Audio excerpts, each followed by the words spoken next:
Good afternoon and welcome to Moxi Engage 201. My name is Elizabeth Glass. As always, you can reach me at any time with the contact information you see on your screen. Elizabeth.glass@cbschmidtohio.com, or you can reach me by phone as well at 440-378-5706, which does ring to my office line. Today, we're going to talk about Engage 201. That means your CRM. For those of you who have joined our 101 training or have yet to join it, just to give you a preview or a glimpse of what it was regarding. In 101, we basically just talked to you about what Engage is. It's your CRM, your client relationship management tool. So basically, it's where you put all of the people when you get their contact information. So even when they're like a cold lead and all you know is their email address or maybe their phone number, it's where you put them in. And you then can go in and use what we call our assistant task manager that's built into Engage, and let it nurture each lead to tell you what you need to do and when in order to take that lead to the next step, to facilitate getting them into client mode and then working with them to the fruition of completing a deal.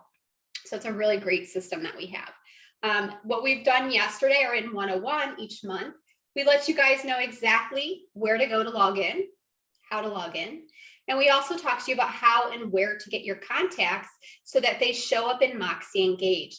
We also went over setting goals, talking about the dashboard, so you get an overview of everything that's happening with all of your clients in one glance on the dashboard. And then we also show you how to make groups per se, so that way when you create contact groups, you can have one that's maybe buyers, one that's for sellers, one maybe that's for attorneys or such. That way, when it comes to the campaigns and marketing within Engage, you can very easily facilitate getting them to the proper people that you want them to go to in a very quick manner. So basically, that's what 101 was. In 201, we're going to dive in a little bit deeper. So instead of just stating in here, what it is, we're going to literally go in and do a role play firsthand, where I'm going to go in and pretend like I am the agent, just so you guys can see exactly what you would see for yourself. And then I'm also going to make myself the potential lead, so you can actually see full circle how the other side or the recipient works with you in the Engage system as well, what they receive, how they interact with it. And that way you're getting a full understanding of the entire system. So we're going to talk about that. And then as I run you through that system, I'm also going to show you how it connects to our contract system here in Michigan and Ohio, .loop, which allows it to facilitate creating your documents for you when it comes time to creating an offer or such. Now, for those of you in Florida, you guys use app files, and it's currently an opportunity to connect to Moxi yet. However, we have requested it to the Moxi team. It's something we'd be interested in. So if they alert us and let us know that that has come to fruition, then we'll be the first to let you guys know, so you have that option in Moxi for app files as well. But everything else is the same. So to go ahead and get started, I'm starting at the main section here, our main My Account page. I'm only going to spend about 13 seconds here, so we're going to jump back out, but just keep your eyes peeled, because this part is very important for every portion of Moxi. This is your My Account section. When you log into Moxi, you can do it through your Schmidt Resources Moxi Square, or you can go to my.schmidtresources.com. So if you want to log in directly to Moxi, it's my.schmidtresources.com. Now it's either going to load you directly to this My Account page, or if you've been logged in before, it can log you into a previous page you were on. But to get right here, where I'm at now, my Account page, you're going to the upper right-hand corner of your Moxi account, and then you're going to click where it says My Account. Now, I want you to realize this is the hub of where everything starts. So all of your photo, your contact information, your bio, it all feeds from here. And then it all goes to Moxi Present that show up on your presentations you send out. It shows up in Engage for your campaigns. And that's where the information on your website comes from as well. So that's why I'm spending just a short time in here letting you know. If you have yet to update your photo, make sure you do so here. We have 3 sections you need to make sure it's current and updated: personal info, contact info, and web info. If anything is not correct in these 3 sections, all you need to do is click on the quick little blue edit pencil. It will open up all 3 sections. you can go ahead and add and update the information you need to. As an example, if you do not currently have your social media connected, this is where you want to do it. That way, when they get those campaigns we're going to talk about today, or when they see your website, or when they get a listing presentation from you and present, they're going to be able to click on that, and it will then take them to your actual social media. I call it connective marketing. When you update these sections, it's very simple. You're just going to hit the save button on the top right. You can actually update all 3 sections and then hit save. You don't have to individually save each portion, but just make sure, please, that that is done and connected. The only other thing you're going to do in the My Account section is under the left-hand side here, we have a navigation panel. You have an option that says Agent Tools. You can click on the little down arrow to open and expand that if you do not see all the options. The only thing you're going to click is called Integrated Tools. This is a one-time thing, everyone. So when you do this one time, it's going to connect for here on out, and you don't have to worry about doing it again. It's a set it and forget it. The integrated tools that we've got partnered with are Loop and Zillow. So for those of you in Ohio and Florida, if you connect your Loop account here, when we're in Engage, like I'm going to show you today, and it's time to create that contract, Moxi Engage will create the loop for you, pull over the paperwork, and get your contract started. To do so, you're just going to click on Connect Account. Very quickly, you're going to put in the email address associated with your company Loop account. So please make sure this is not a personal Loop email that you're putting in. It has to be the one associated with the company. Then once you sign in for the first time, it will then automatically have the information saved for you, and then you'll be able to then sign in directly from there on out. The other thing that's connected in here is Zillow. Now, to clarify, what the connection is just your reviews. So what that means is that when somebody does place a review for you on Zillow, it will then feed through to Moxi Present, which is your listing presentations, and it will also feed through to your websites as well. So we want to make sure people are getting those reviews viewable to them. So all we do for that is we're going to go ahead and click on the little option under Zillow. And for this one, you're going to put in the email address you have associated with Zillow. So it doesn't need to be your company provided account. If you've gone to Zillow and you have that free agent profile, you would have put an email address in there. That's what you're going to put there. I actually have a different agents in here just to show you some testimonials that pull through. Now, keep in mind, this is a one-way connection, so Zillow gets nothing from you. They get nothing from your clients. Now, what happens when we get into Engage, when the transaction is completed in .loop, so Engage creates the transaction for you in .loop, you'll actually see that happen. Then .loop now has a new option where they then connect to your customer, your client, and then it asks them if they'd like to give a Zillow review. So it's a full circle moment. It's all connected. So Engage is connected to .loop and Zillow. .loop and Zillow are connected. So that way, when you're facilitating your transaction, you're going to watch me today in Engage work a client from a lead, somebody they've never met before, through the entire system, navigating it through to coming to a client, to becoming a client, to becoming a buyer, to creating a deal in .loop, and then asking it for a testimonial. Then it's going to feed back in full circle. So that's all that's going to happen in this section here. Please make sure you take a couple seconds to make sure that's connected correctly. For this particular simulation, and for any time I do Engage 201, I'm actually going to go out of my profile and I'm going to go into an agent listed profile.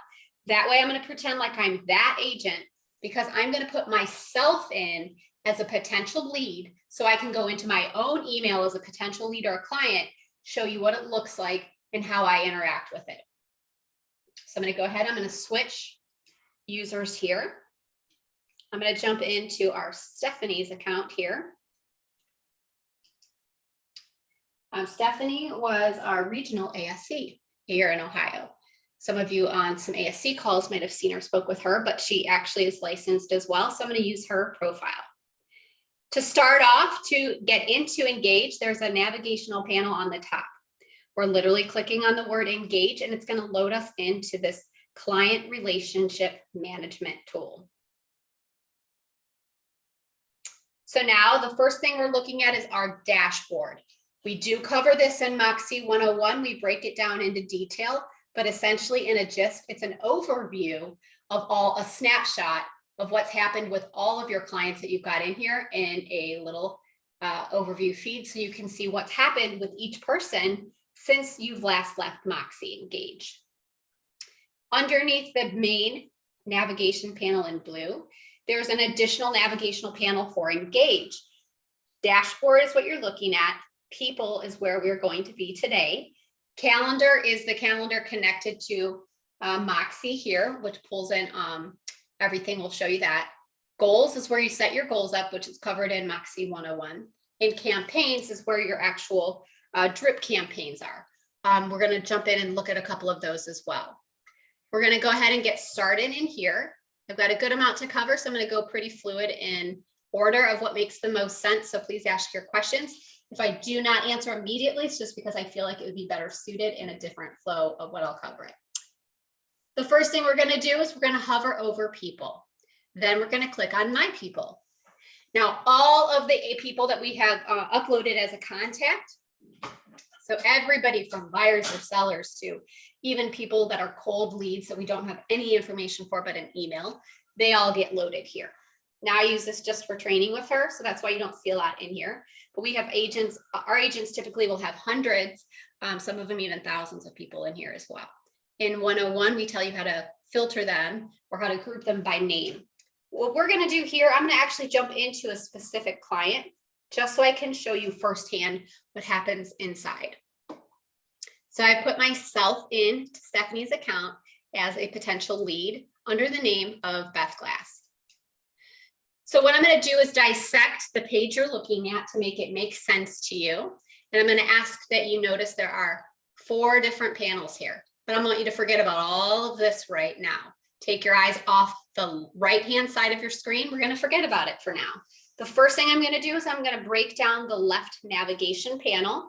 And then when we're ready, we'll jump over here and talk to you about what this is. First and foremost, you see that this is my potential lead's name, Beth Glass. The profile button is just pulling over any information that I had on my upload sheet when I uploaded it.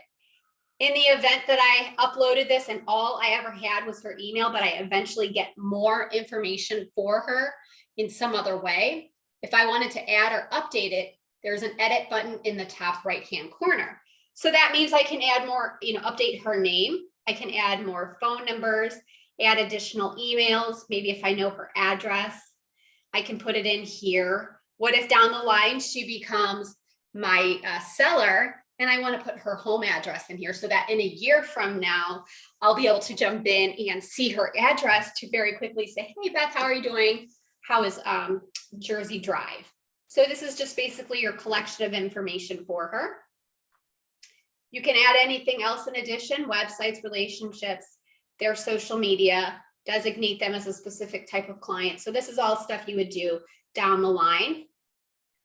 This section here is also one that's important because it's actually where you can add dates that happen later on. So when you find out their birthday, their anniversary, or when they purchase a house and they're your buyer, if you add the date under this house anniversary section, guess what it will do? It will actually show up in your calendar and it will alert you that it's their house anniversary. And through Moxi Engage, you can come in and click a couple quick little buttons and it will send them a happy house anniversary announcement. So again, it's like that reconnection of your sphere where you didn't forget about them once the house closed and you got the commission. You're still reminding them each year that you're thinking of them and congratulating them on their purchase. So all of this is done in this top left-hand section called Profile. Next is the notes section, which is self-explanatory. Any notes that you want to add in regards to your client or you've uploaded in your contact sheet would show here. The next section on the left, the next 2 are my favorite and the most important. Now, this activity tab is very important for you as a realtor because it's going to record all activity that not only you did, but that this particular person did as well. So I've used this file to train before, and I have left all of these activities to show you very specifically in reference to what I'm referring to. So as a realtor, the intention would be for you to have as many clients as you can. Okay, so if you notice here, we've got the very first interaction that happened with this person, which was a cold lead. It was just uploaded up into here as well, uploaded into Moxi. So it records that. Then some things happened, and as you go down the line, when you're starting to communicate with this person, we have something called neighborhood news, which I'm going to show you. It's one of our best lead conversion tools that's built right into your website and into Engage. You can set it up very quickly to send it to her or to your lead. And what will happen is not only does it show in here when you sent it to them and it dates it, it literally shows you the interaction of when she opened it. So here is an important thing, because if I'm spending my time sending you something and I'm seeing you're consistently never opening it, I'm now understanding you might not be in the frame of mind to maybe become a buyer or seller anytime soon. So I'm going to navigate my time to other people that are showing interaction. They're opening my emails, they're opening the reports, they are looking for houses, etc. So this just shows the overall history of productivity and engagement from that particular person.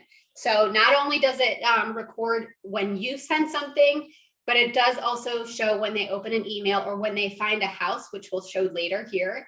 And it'll actually record the ones that they start liking. So it again helps you filter down and narrow out what the client or the lead is thinking at that moment as well. So this is a game changer here for activity and engagement.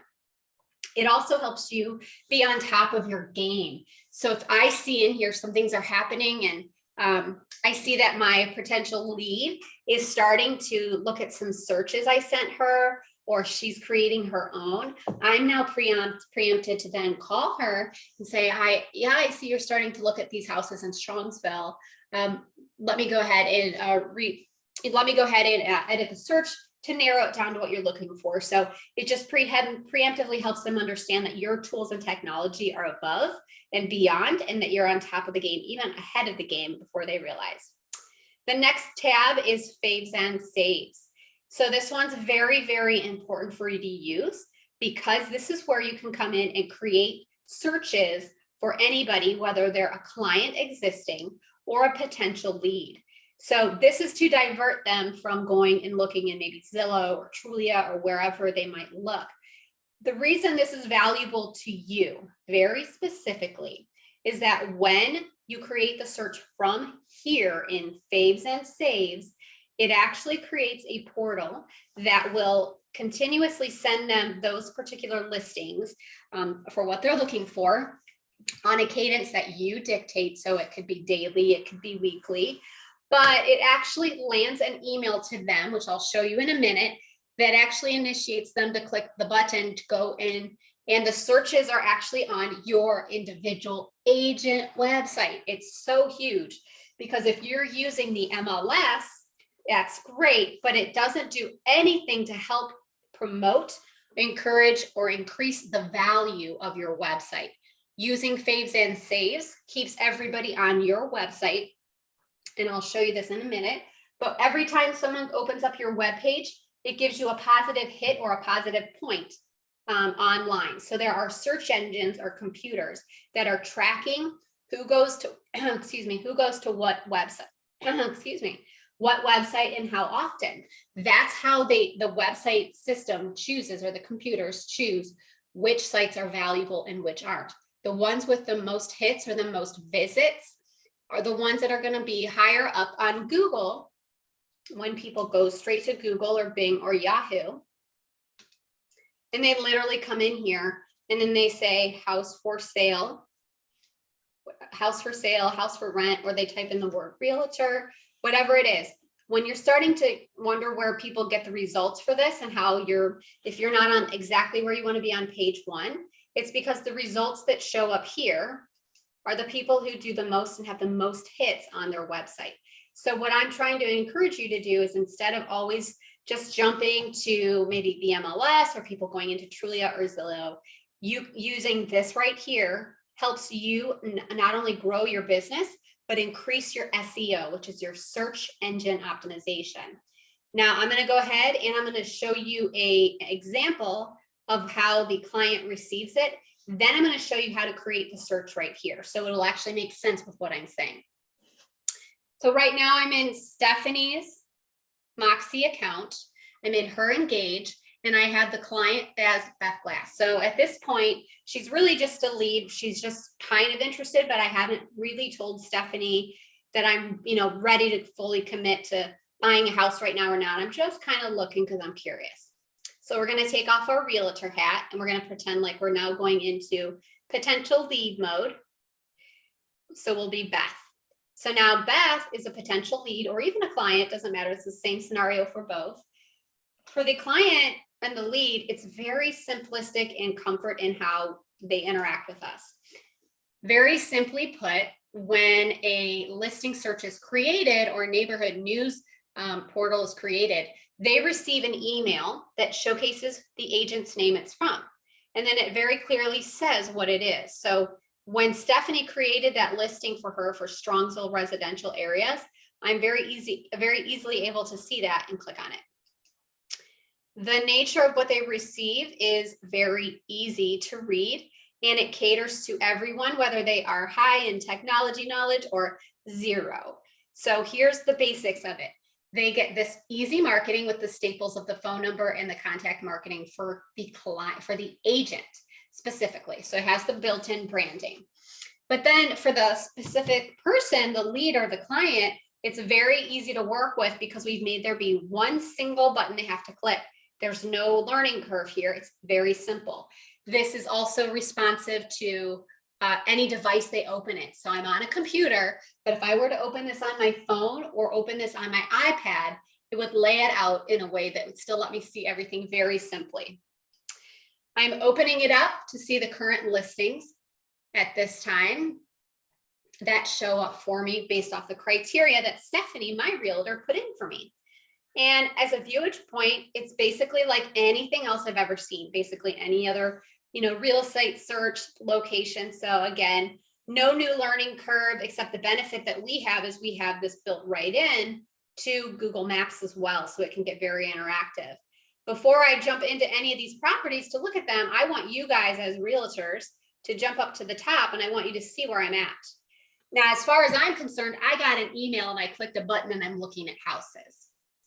As far as you as the realtor is concerned or the brokerage, you now have just sent this email to me and I have now just given you a positive hit on your website because this is actually on Stephanie's website. It's inside of it. So now I've just given the search engines a positive point for Stephanie because I saw the value and I clicked and landed on her site. Now, as a lead, I'm just going to say, okay, this house looks nice, so I'm going to click on it. So for the interaction, it's super simple and super easy, and I lack nothing. It's intuitive and it's connected to the MLS. So the information that shows up here is live and up to date. All the information is included, so I don't have anything lacking. All the content, beds and baths. I can still come in here and see the virtual tour, get the description, get all of the information that would have shown up on the MLS as well. But in addition to that, we have the availability to still come in through here and jump through and look at the photos. So we're still getting full interaction. But now what's happening here is I'm on her website, okay? Every time I click on a new property, it's technically a different page in Stephanie's website. So I now opened one property, but I've now just given her an additional positive point on her website because I saw value in that property on her site and I clicked to open it. So if you can see at the top, I'm still in Stephanie's site, but I'm technically in that property on her site because every listing that is existence in the MLS is already built into your website. So every time you look at one, it's giving you a new positive hit. Here's gold right here. If you're doing the MLS or doing Trulia or Zillow or any of those other locations, they can filter out and they can get to other realtors or brokerages, even if by accident. This keeps them with you as the realtor, and it markets Stephanie here, gives me only her contact information.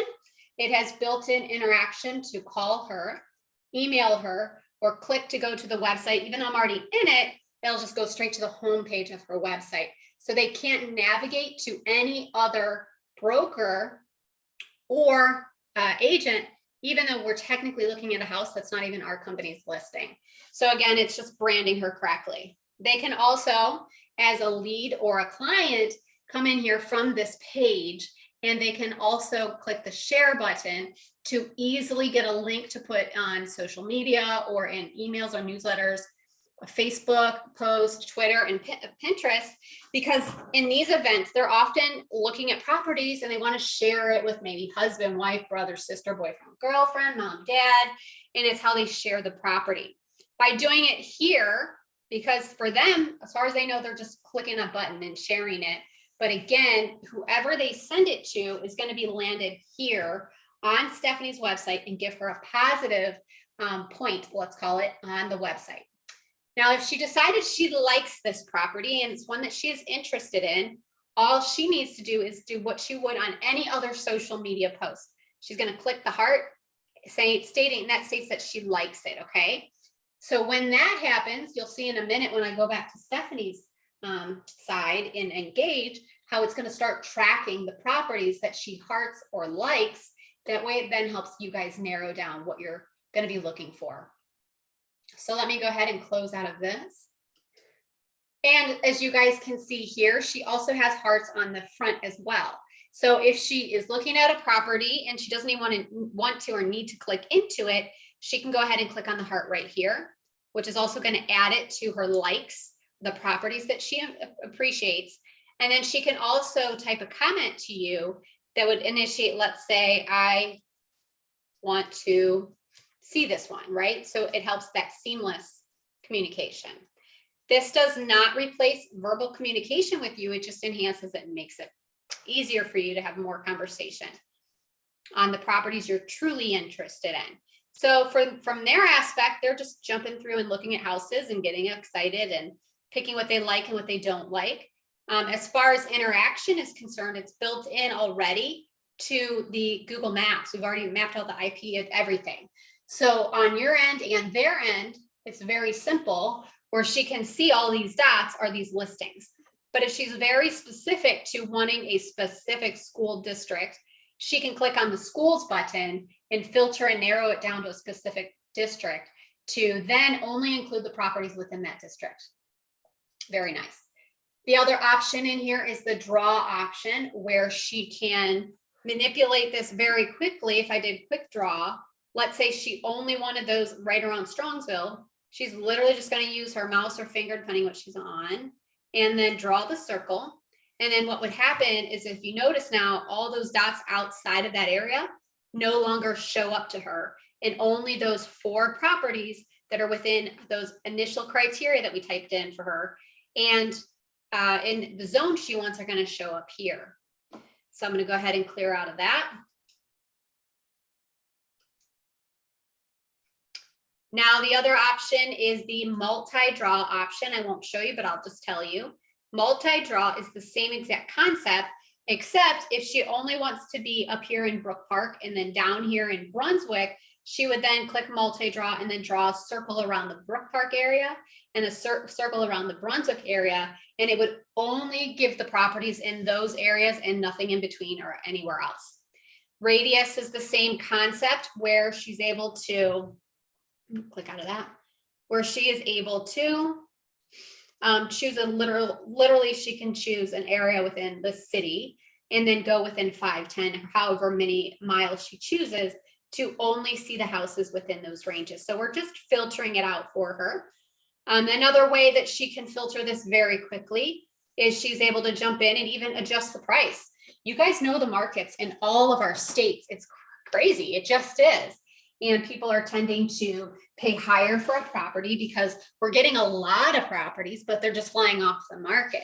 So she's going to come in with one mindset, and what we're all seeing our clients do, especially ones that haven't bought for a long time or never bought before, they're coming in thinking they're spending this much money, they're going to get all the bells and whistles, but to find out that's not necessarily the case. So then they can come in and say, maybe I need to adjust my price a little bit, and they can come in here and then change the price based off of what they want to look at on the market. Maybe they want to go lower because what they realize is they need to take that extra money and then rehab or remodel to get the property they want. Maybe they're going to go a little bit higher to get the property that they know they need on the market today. So that's very simple. They can also adjust all the other filters the same as it would be in any other search. So again, we're lacking none of the options, beds and bath. And in addition, they can add in any other property types. So if they wanted to then include condos or townhouses, they could.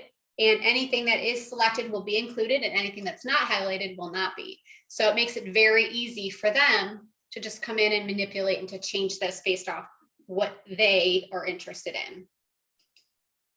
Very quickly, if they've changed any of the criteria, they can say save search and then put a name to it so they know what the searches are. So Strongsville.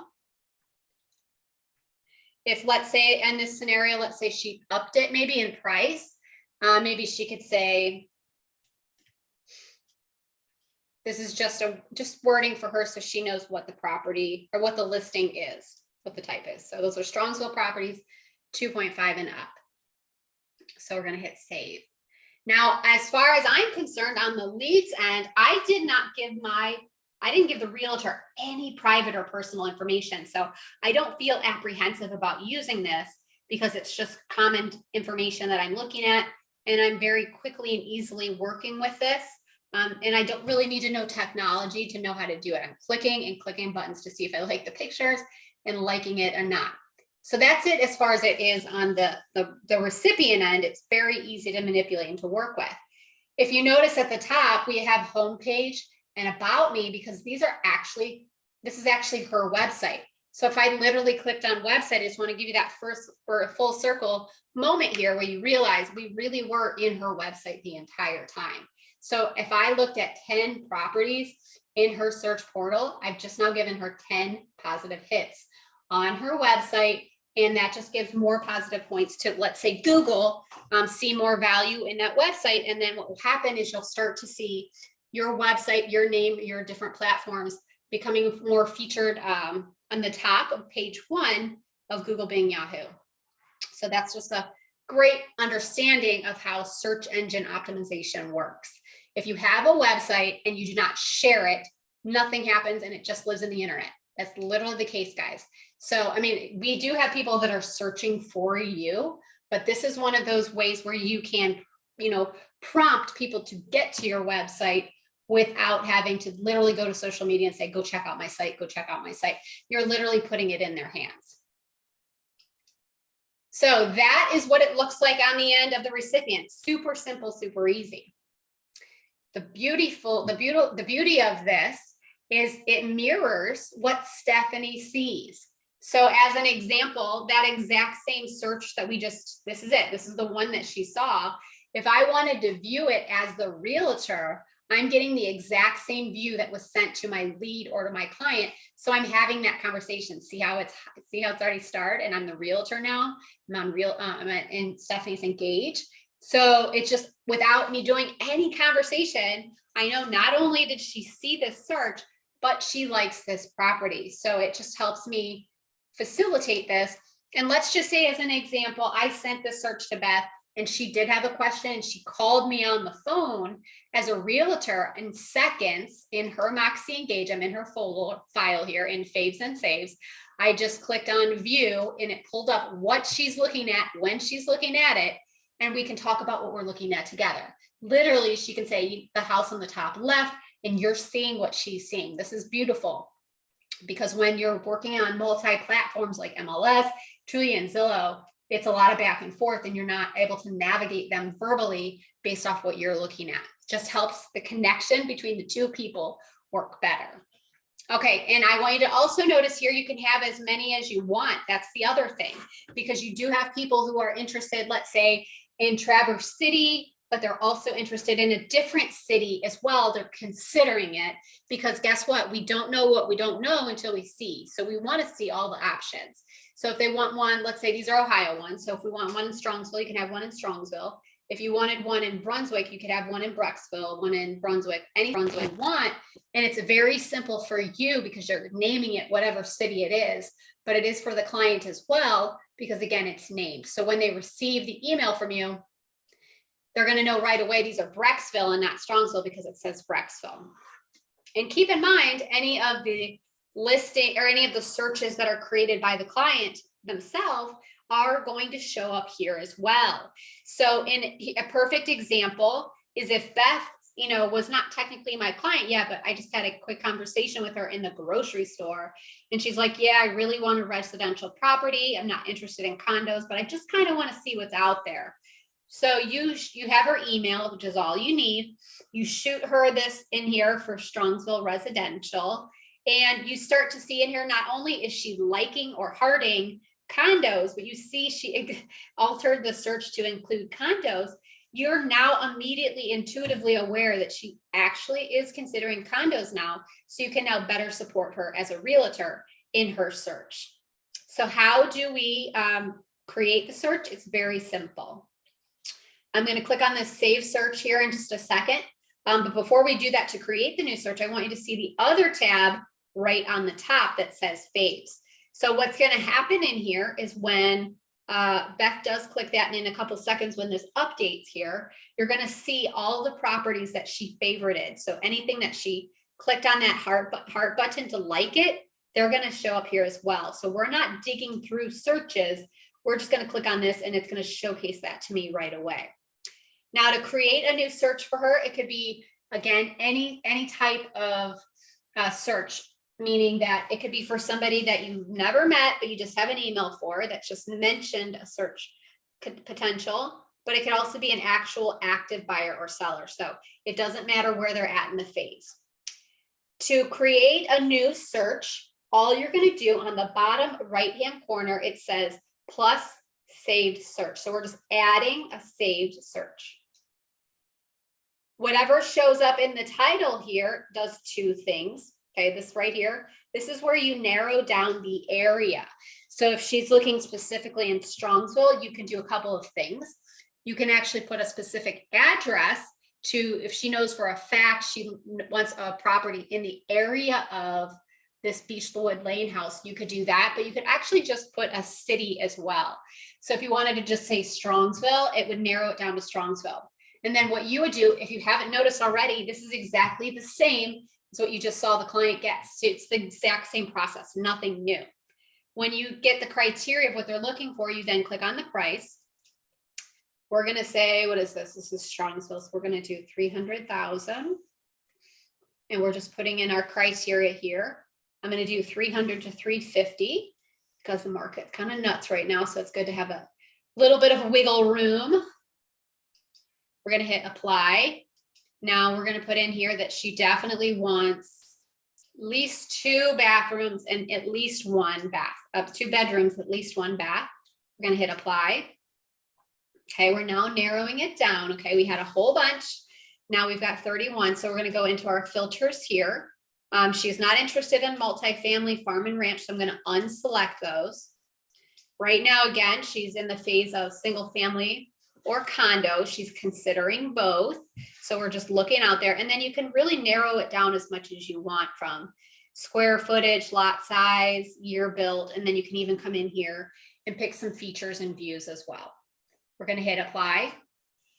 If she was very specific on a specific zone or community, I would then come in here and use the school tab, the draw tab, or the radius tab to really narrow it down even further. So in this particular instance, we're going to do the radius tab, and I'm going to zoom in. Keep in mind, this is a Google map, so I still have the option of clicking on this plus sign to zoom in. Let's say we wanted to be somewhere within this area of Strongsville. Okay, the radius shows at the top, so anywhere within 0.69 miles. If you needed to expand that, you can just drag it as far as you wish to go. So we're going to go ahead and let go of that. Let's do run search. I'm able to see I've now narrowed it down to 7 listings. So if I wanted to get as specific as an actual street name, I could do that as well. But for this is significant enough. So I'm going to go ahead and hit email in settings, because now I've set up the search and it's ready to go. Didn't take me long at all. Right here is the name of the search. Okay. So this is what she's going to see in her email and when we're talking about it. So this is going to be Strongsville. And I'll call this one Strongsville radius search, just for training purposes, so you guys can see it when I show you the list of them. I would be specific as I can, residential and condos. She might want to see something else that doesn't have condos in it, or a different city. This helps me navigate which one is which. There is a preset default message in here. If you wanted to add to it, you would add your message here. And it's as simple as Microsoft Word. You would type in what you want to showcase. If I don't like what they have, I'm going to highlight it and delete it. Now here's the cadence. So you're creating the portal today, but what Moxi Engage will do intuitively with MLS, with your MLS connection that already exists in here, it's going to then take that same criteria, search it for you, and then consistently create a new search email to your client each week, or on the cadence in which you choose. So if I wanted to just send her one listing search and not send her anything else, I would choose the word that says never, because it's only going to send this one today, but she won't consistently get any from me in the next couple of weeks. If I chose hourly, she would get a new email every hour, and it would have any new market hits from since the previous hour. Those should only be done in something where you've got a client who, gosh, they just lost out on 10 houses and 10 contracts and they're ready to go and they have no house to live in and they need to get going today. So I know if that's not one of those solutions or scenarios, don't choose hourly, because it would be a little harassing. Once per day is again for somebody who's going to be more aggressively looking. So please don't put that in there unless they specify or indicate. And if they're really getting the idea that we're ready now, once a day is very important, because when it's on the market today, people are putting in offers and it's flying off the shelf. So this one's a little bit more relevant today than it was 3 years ago. The most commonly used is weekly. And what would happen is once a week, they'll get an email from you with all the pooled listings. So in the reality of life, you actually only set this portal up one time, but it's going to consistently showcase to you that person. You're doing work for them each and every week, even though you didn't do it, your system did. This option right here, it says send new listings. You want to click on that only if you want it to still send them something that says that there's nothing new on the market, just so they know you didn't forget about them. In the bottom right-hand corner, I clicked on the send email button, and now it's just generating this to go to the client and also show up in my saved searches. Because it's still blue, I can see my internet's lagging at the moment, because typically it's a very immediate result or response. So let me see if it's already happened in the email yet. Okay, it's still pending. It'll show up in an email right here. So that's it as far as how to create the search. That's all that we need to talk about for that. So from now on, you know that it's very easy for you to do that search and create it. My internet is frozen, so let me log myself out of here. Refresh my screen. And then we're going to move to the next tab real quick, but I want to have a couple minutes here to showcase how to work your sales flow, okay? So I've already talked to you about this Faves and Saves tab. At the bottom, we're going to talk very quickly about neighborhood news and how to get somebody on it. Neighborhood news is a great lead conversion tool. So as far as the person receiving it is concerned, they're just getting information for their zip code, for their street. And if I'm a buyer or a seller, it's very relevant to me. But even if I'm not going to buy or sell, it's relevant to me because I want to know what's happening at my neighbor's house. I need to know what's happening in my community because it affects me. So for the neighborhood news, same concept, simplistic in view. They click on one button and it gives them the information that they need. Now, the beauty is not only is this built into your Engage system, it's literally already built onto your website. You all already have this in your website. You just might not have seen it yet. And you don't even have to do anything to start it. So this is what they receive based off the zip code that the client or Stephanie put in for her. She's able to see the different properties within the last 90, 60, or 30 days. She's able to facilitate changing whether it's been active or sold to see what the results are. So she can see what's happening with the properties around her. Again, because this affects her and her home. Or if this is a renter, it's letting her know what's on the market and what the pricing is. And it might spark that interest of potentially moving now. And we've conveniently built in a mortgage calculator. So you could get an idea of price if they're like, oh, I really like this one on One Road. I wonder what it would cost me. And that calculator is built in. Keep in mind as well, this is on Stephanie's website. So she just opened an email. She's getting valuable information, and it's really giving Stephanie a positive hit on her website. I'm going to run through this. It shows the market changes in the last 12 months. Market changes from April to May. So literally within that specific month, we're looking at how the median prices are. And this is going to be why we have this as the lead conversion that's working, because you hear so much on social media and TV. And this is what is going to happen on their street today, not what's happening in the government or in the world. This is what's happening to Smith Street or in zip code 44146. So that's why neighborhood news has shown to convert a lot of leads and become valuable.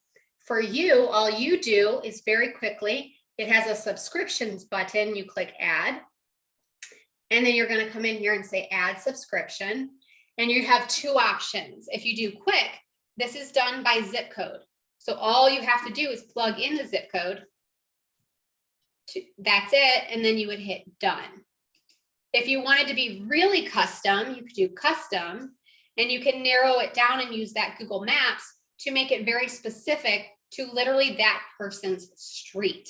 So if someone's like, I'm interested in finding out what's happening in my development, you would use the custom option. So that's really it for the left side of the navigation. Those are the great benefits and tools. I'm going to show you how then to use Engage and our tasks that are built in here, like an assistant, to take a client from a lead to just from a lead, an email you just have, to working the order of business, to converting them to a client, and then essentially completing a deal using Moxi Engage. So if you look at the top, we have 4 sections: marketing, prospects, actives, and pending. We've already taken the time to break them down and assign tasks specific to that specific phase of the transaction or of the client. So in the marketing phase, you can just market to them. You can send them neighborhood news. You can make phone calls. The best part about it is all the tasks are already pre-built in here. So it literally uses the system to tell you for that person what you should do first and when you should do it. It's even in here by date. We also give you the option to add a task. So if there's something in here you like to do for every lead that you don't see, you can add it to here as well to add it. So it's very simple. It's just saying, set them up with neighborhood news. Once you've done that, you click on the little sign. And then what it does is it takes it to the bottom and shows your completed tasks. So in total, essentially, you're just going to take the suggestions that the tasks assistant is telling you.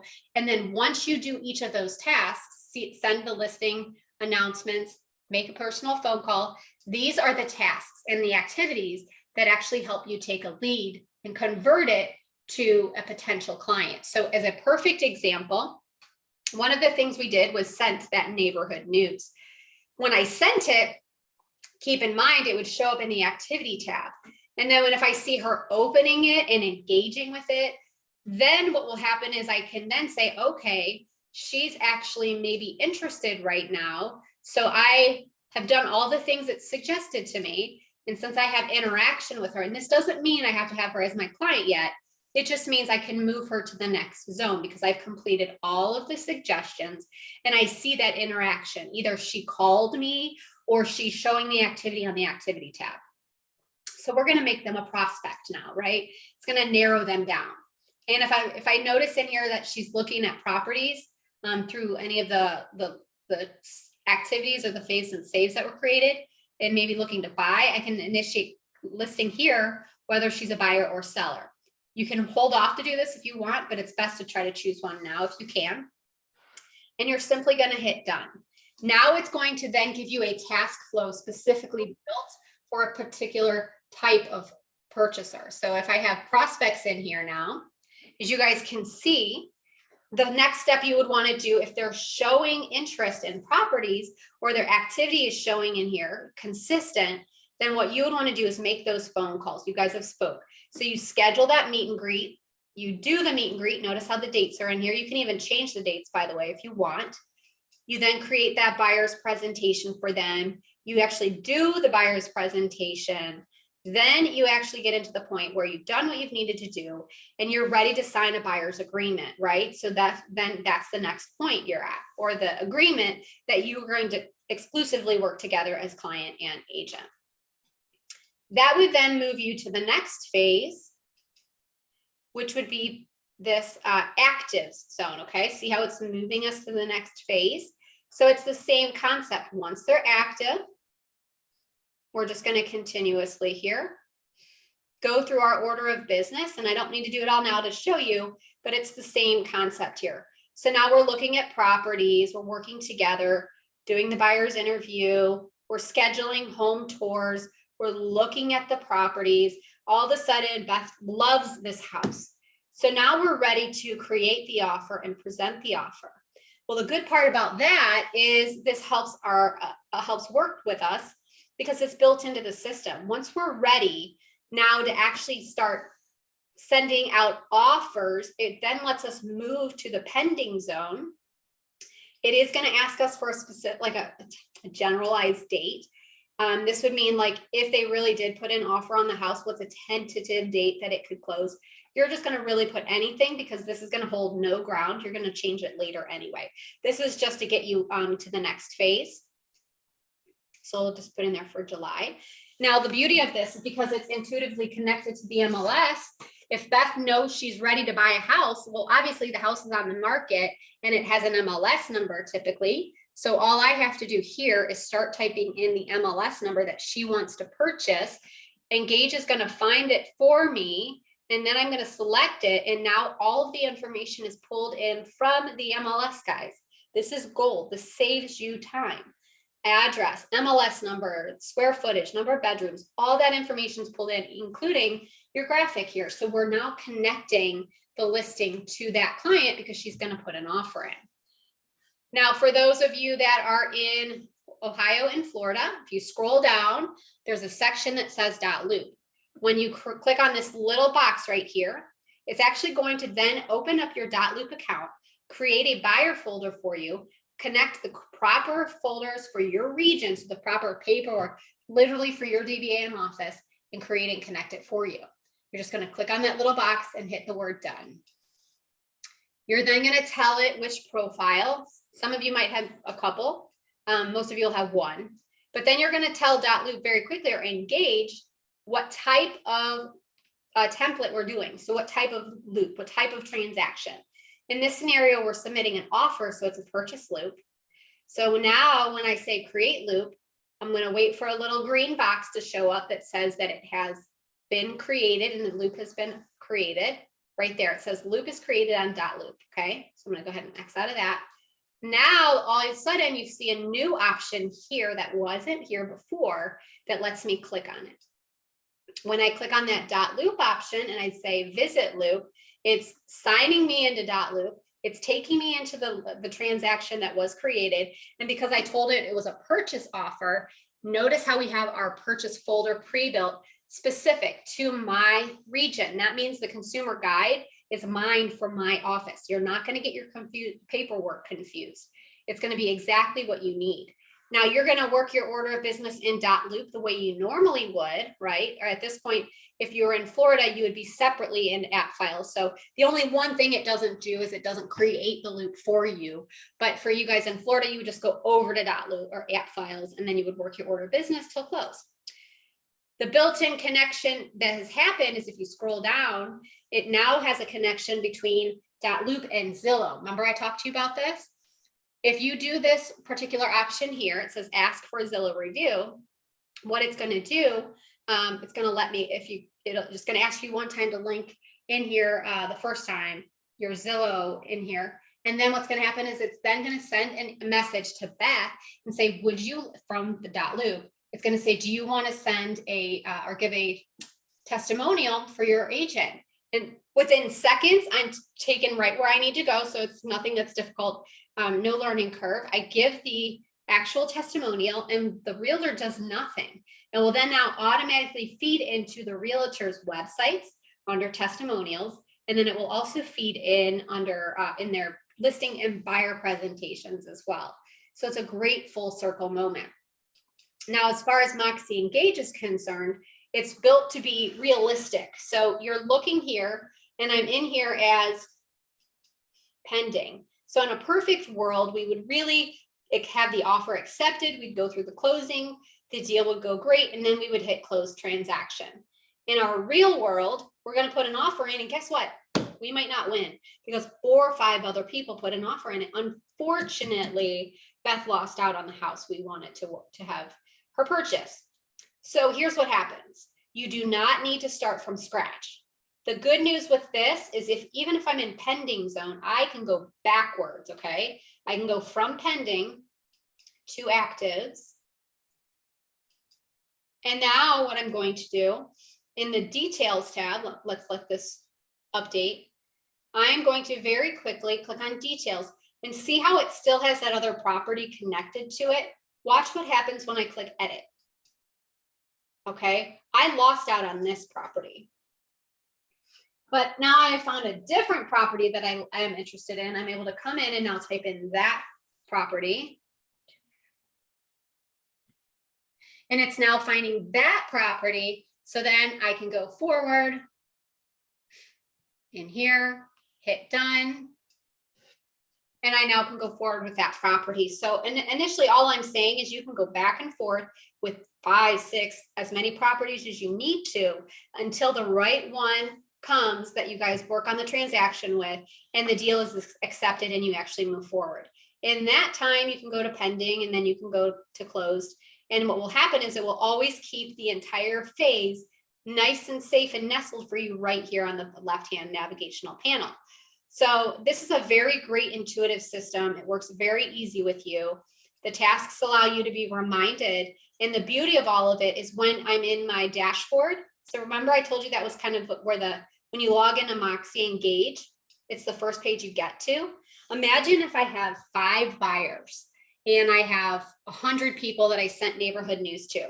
The concept of the dashboard is just to show me a quick little glimpse of the people who interacted.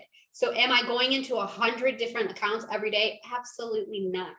I'm just going to go see the ones that showed activity based off my dashboard. So it's built intuitively so that you guys hopefully can have and will have a lot of different leads, a lot of different clients, and you can work a lot of different things on a high level. And no matter where you are at or how many you have, I can very quickly even jump into a specific person.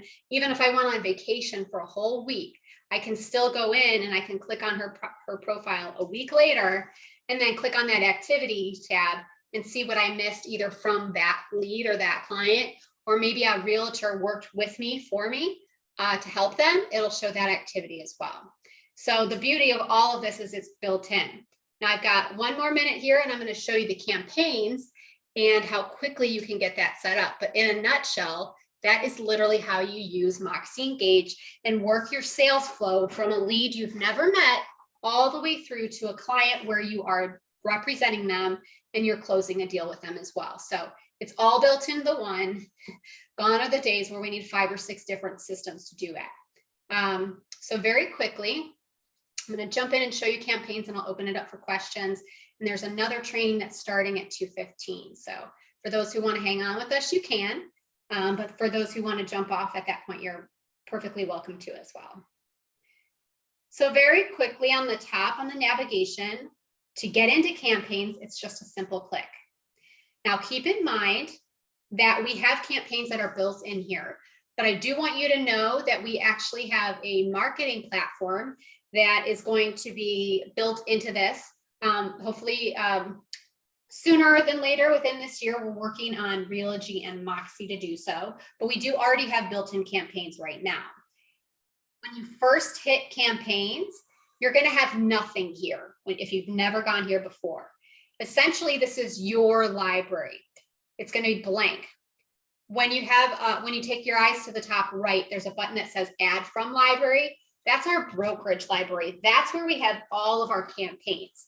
So essentially, when you pull them over from our company library, they will then show up here.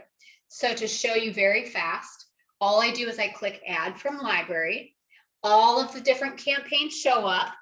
Keep in mind, this is going to be regional for you. So if you are Moxi, it's going to, I'm sorry, Coldwell Banker, it will only show Coldwell Banker. If you're Sotheby's, it will only show Sotheby's. I'm in as all of them, so it's going to show me a little bit of all of them. But to be very simple here, we have, let's say this first one, the 2022 Seasonal Home Maintenance Campaign. If you wanted to take a quick look at it, you would just click on the preview button and it would give you a glimpse of each email. So not only do I see the cadence of when it's going to go out, but I see the physical email itself. And then I can scroll to the right to look at each one that's going to go out. So if I'm interested and I like that campaign, all I'm doing on the right-hand side of each campaign, there's a button that's going to say Add to Campaigns in blue. By doing that, or right here, Add to Campaigns, sorry, it's not blue, it's next to it. So Add to Campaigns. And then I'm going to run down here and say, okay, I like the holiday cards. I want to check that one out. I'm going to add the campaigns. So basically, you're just going to scroll down and all of the campaigns you want to use. You're just going to go ahead and click Add to Campaigns here. So for example, if you have a buyer that's a warm prospect or a seller that's warm prospect, so you see that activity that we talked about, or you think they might have more activity, you'd want to put them on one of these campaigns. So for a buyer, I would just say Add to Campaigns. When I'm done in the library. I'm going to close out. So it'll take me to my home page of my library. Now, all of a sudden, it will show me the number of campaigns that I pulled over. And then it breaks it up for me very easily. And this shows the number of campaigns. This shows me how many of those campaigns need to be set up, meaning I need to add people to them and start them. It shows me of those, how many are running. Of those 17 that I have pulled over from the library, how many are paused and how many are archived. So we don't delete, but we archive. Now I'm going to show you how very fast it is to set them up and have them start running. I'm going to click where it says awaiting setup, because those are the ones that need me to tell, well, who to send it to. And I'm going to choose which one. So I pulled over 4 here that need set up. I'm going to pick this one right here, this buyer warm prospects. And then when it loads, it's again going to give me a preview of each email. I can choose to delete some of them or edit some of them if I chose. Let's let it load. And this works connectively to all of the contacts. So as you'll see in here, this is a preview of the campaign schedule. If I wanted to preview it, I'd click that. If I want to edit it, I'd click that. But we're just going to do under recipients, I'm going to click the word setup and then click the word add recipient. So it's hard to get lost here because it's literally just, let me cancel that. I'll show you that again. It's the only thing you can click. The only thing I have under recipients is setup. The only thing I can click under here is add recipients. So now it's going to pull all of my contacts in from Engage that we've uploaded, which we show in Moxi 101 how to do that. And then it's going to show them in 2 options, either individually. So technically I can buy one by one, I can add them individually.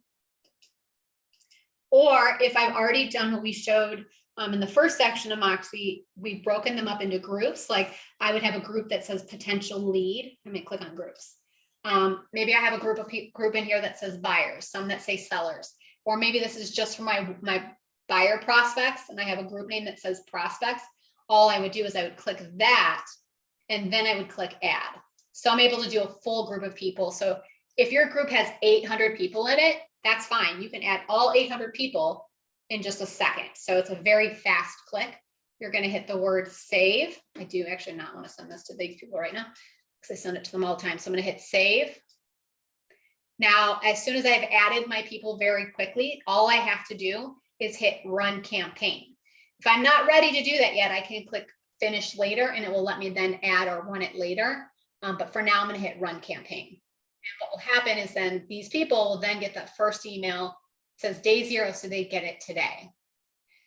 Okay, so that is the gist of campaigns and the gist of Moxi Engage 201. We've got about 3 more minutes before the next session, which is our Google Workspace, our Google G Suite class. If you have any questions at all, please jump into that chat bar, ask away, and I'm happy to cover or review anything we talked about in the meantime. So let me check my chat box. And I think we are good to go.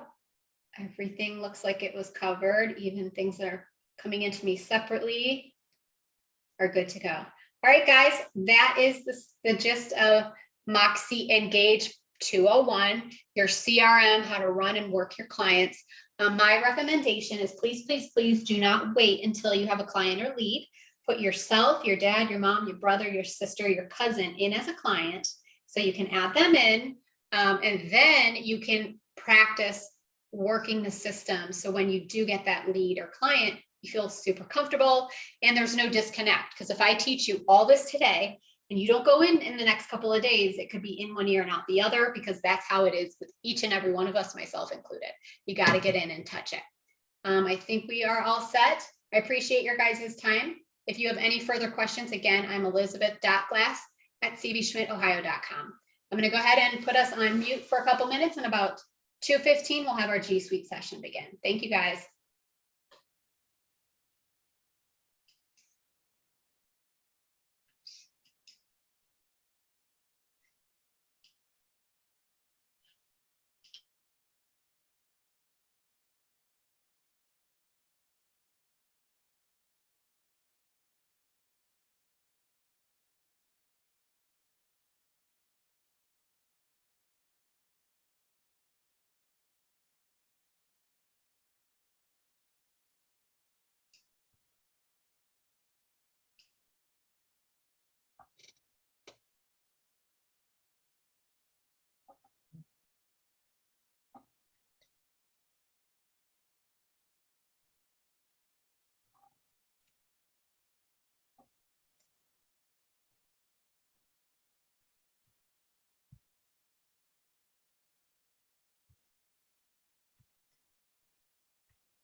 Good afternoon. We have after 2 p.m. After 2:20, we'll be doing Google Workforce training, Workspace training today. I see we have a couple of people joining us. Can you hear me and can you see me, or I might have to switch you can hear me good.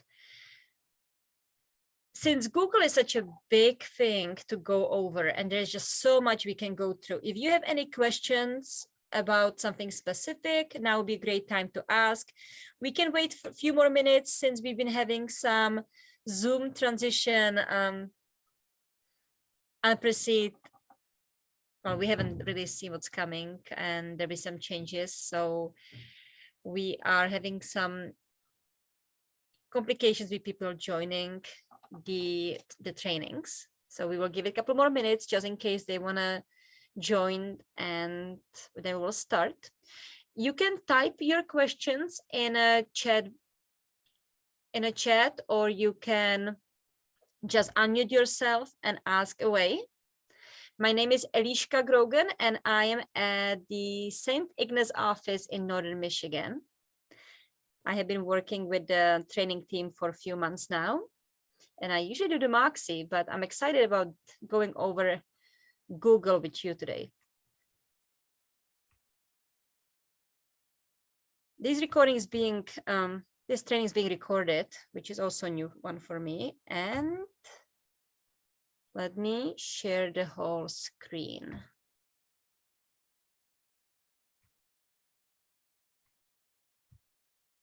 Okay. I'm assuming that you have some experience with Google so far. And since we are using our email to log into our G Suite, or actually it's called the Google. What do we have here? Okay, so since we are using the Google Workspace now, when you log in on your Google account up here in the Chrome, if you're using Chrome browser, you can log in all the way to your profile. And if you are using Google Chrome and you log into your account, then you'll be able to use your bookmarks and everything else you have already set up on your account. And everywhere you log in, your laptop, your desktop, it will have all already saved in, which I personally like to use, because when I am as an ASC of our office, I go to our Flex, I go to Dotloop, which is great for me to have already saved bookmarks. And I have them organized.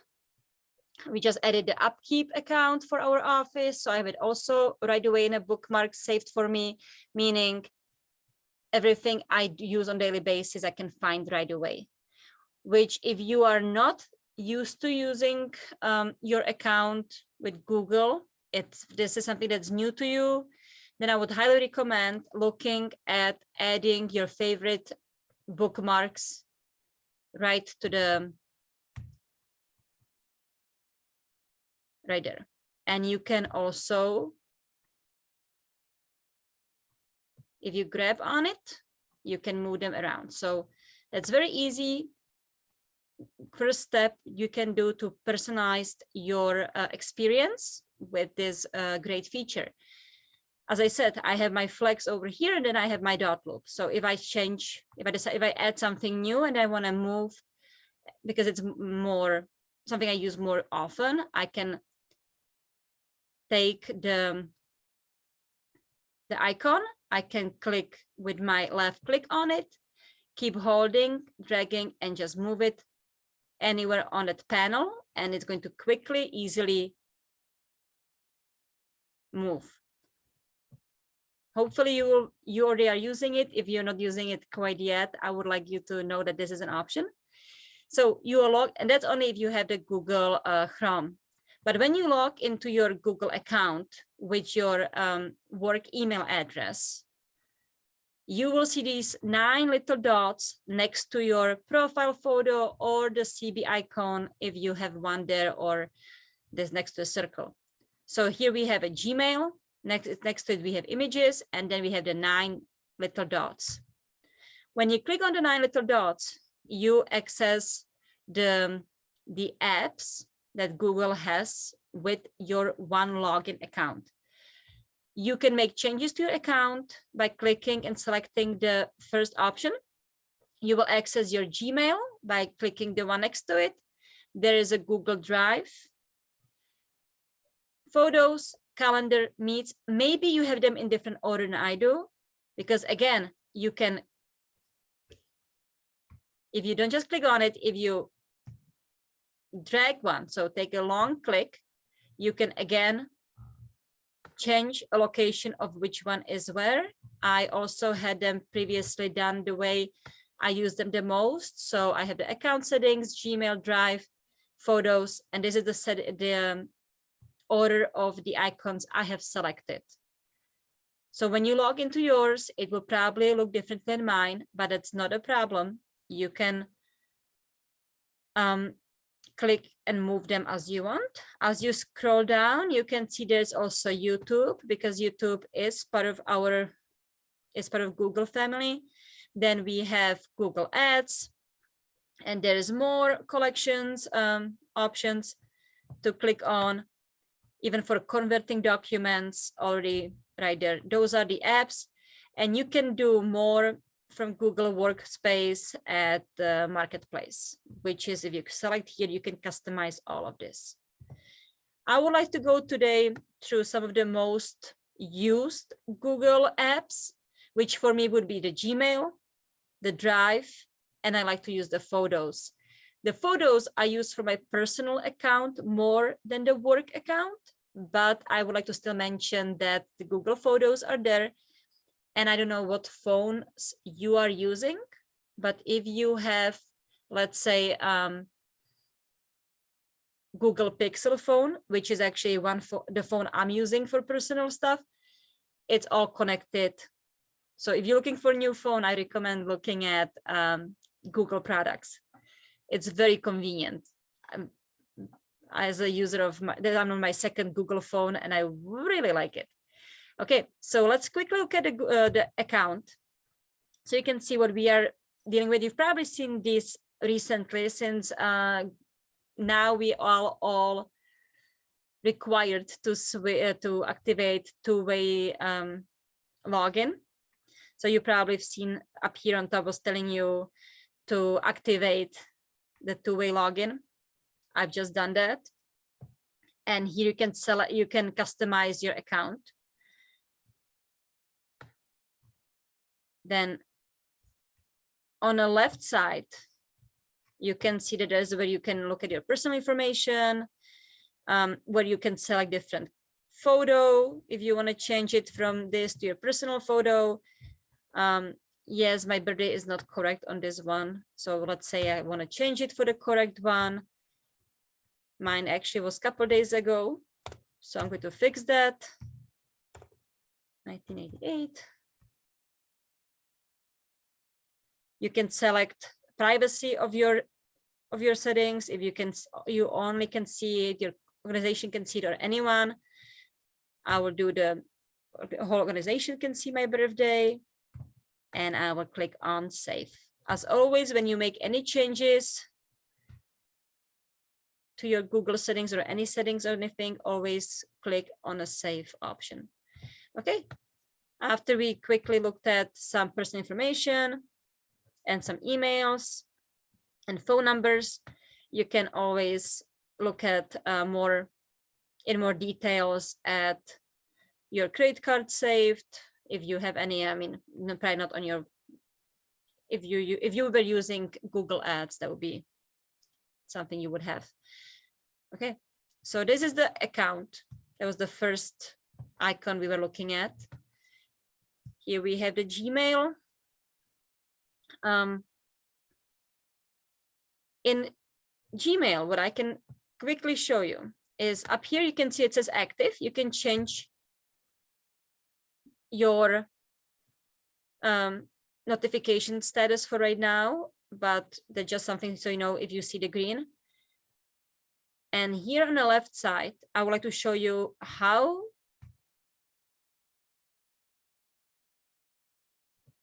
to create a new folder. In case you don't have one yet, in case you haven't used a lot of Gmail yet, you would have inbox, start, send, drafts. I have a lot of different folders for a lot of different things I've been doing. And if you would like to get more organized, you would see the option manage labels or create new label. This is located on your left, in your left menu.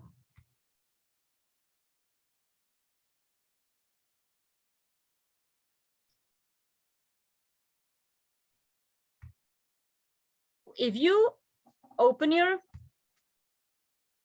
menu on the left side, so when you don't have it open, you can see the pen, which is for compose the email, and underneath you will just see these small tabs. If you click on an arrow, that will open it up. On the bottom of the option that says mail, it's the manage labels and create new label. Let's say every email you get for dot loop, you would create a folder for dot loop. So you would create a new label and you would select the label name. And then underneath you can even select if you want to organize it in something else. Like I'm organizing things by years and then by months. And I also organize things for my agents, the way they email me. Sorry about that. So that's where you create a new label. Let's say you make something wrong in that new label and you want to change that. You will go back on the mail, manage labels, and over here you would find the one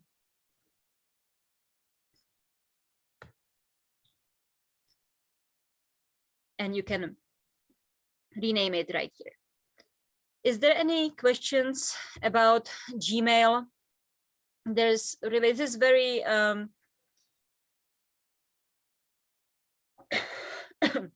sorry about that. This seems to me very straightforward and easy to find things.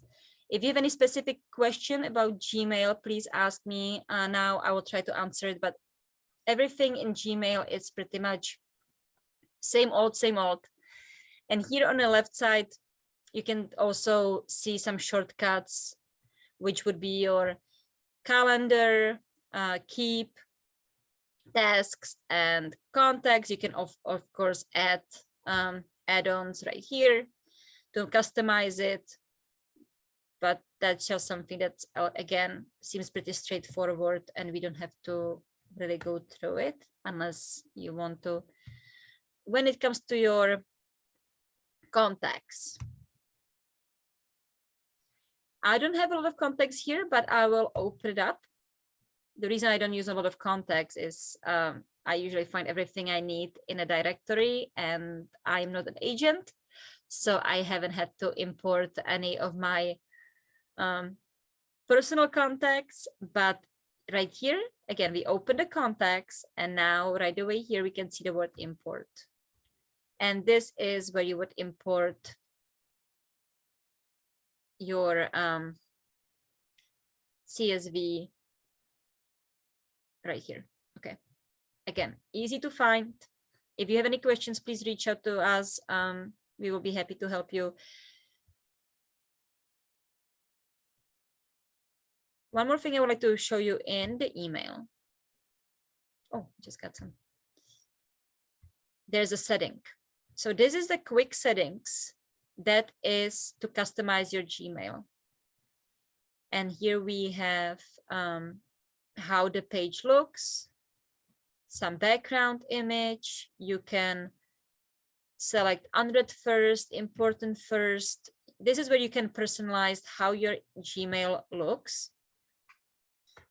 And if you click on see all settings, it will open up this wide range of options, and you can select, you can also find the labels right here, which labels were what I was showing you previously. Labels or folders, that's the same thing, just different name. You can make, if you want to make changes to your Google account, it will send you straight from here to Google account. But when you look at a general, you can scroll all the way down.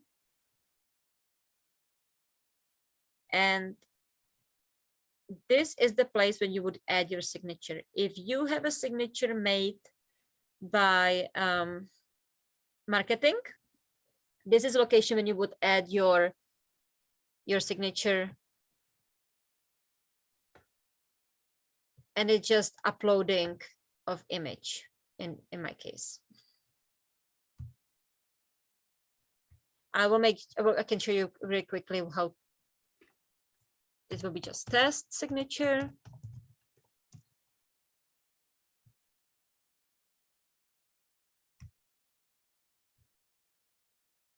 And you can insert image right here. And you can find from my drive or from upload the document you're looking for. Let's say you get one from marketing made. You will save it to your computer, and then after you have it saved, maybe in your downloads or maybe somewhere else, you will locate the specific file. Let's just pretend that this one is the signature. Upload. And now it's there. Of But of course, this image is not a signature, but it's there. I will just delete it right now so it's not confusing. But I just want to show you how to add.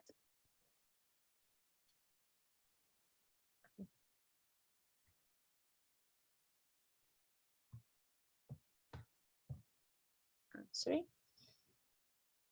You can select right here. Okay, let me go one step higher. When you have a signature that you added to your Gmail, underneath it says insert signature before quoted text in replies and remove line that precedes it. Okay.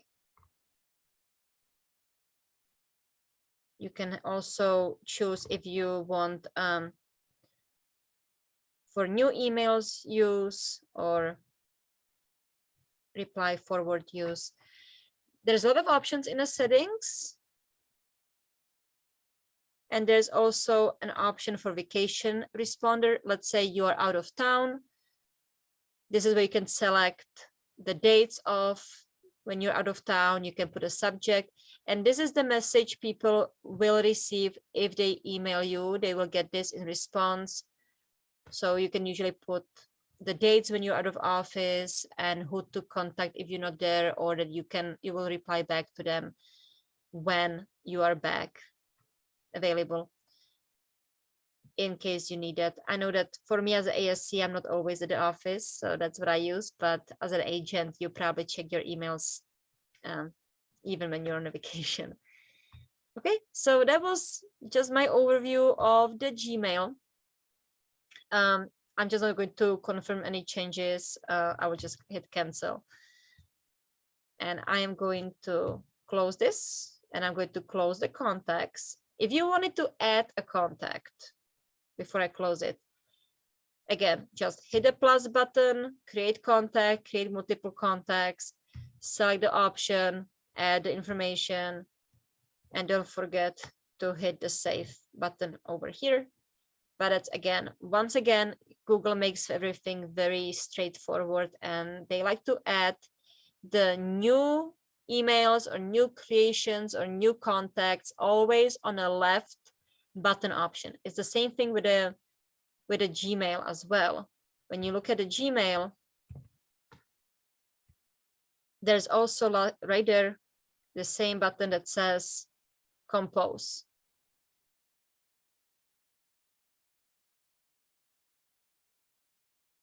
I will close the contacts. I will close the Gmail. We are going to go back, closing the okay. I can keep closing it because I have a lot open at this point.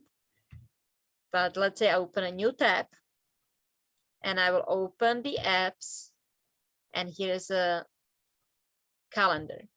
I want to go to calendar before we go to Drive because Drive will be the longest one. And I kind of want to just show you that you can have multiple calendars added to yours. They can be shared with you.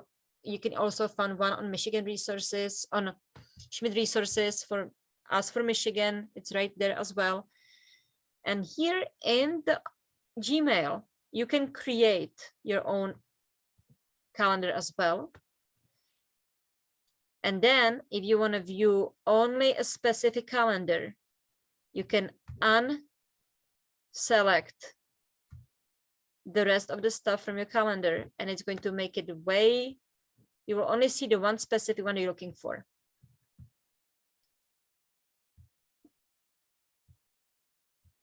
And here now everything is gone. And now let's say we want to only look at the Schmidt educational calendar.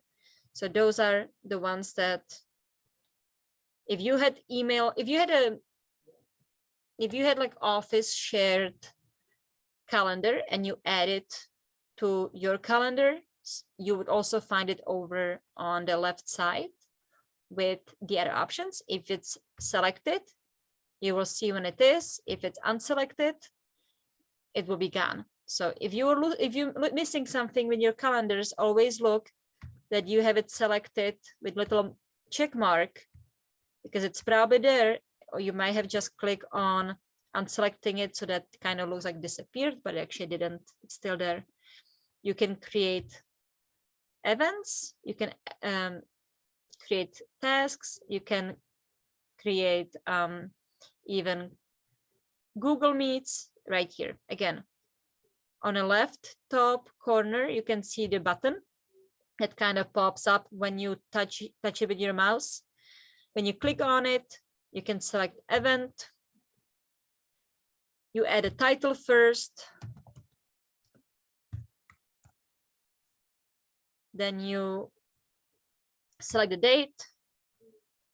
Let's say we'll do it for next week, 3 to 4 p.m. or you can select all day, or you can unselect the all day and then you select the time. You can, if it's something that happens every week, every month, you can make it to repeat. So you don't have to recreate new event for every single of your weekly get-togethers. Or if you have a monthly meetup that's always on a second Tuesday at 3 p.m., you can just create one event and just select that it repeats monthly on the second Thursday in this case. You will click on the time. If you wanted to add the Google Meet video conference, you can add it right here. You can add a guest. So if I was going to schedule one-on-one Google Meet, I could select the guest over here and invite the person. You invite the guests with their email address, that's Gmail. So let's say I want to invite my office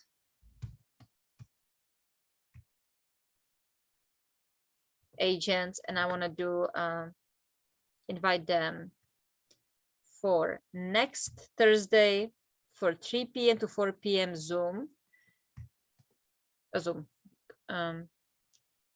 Google Meet.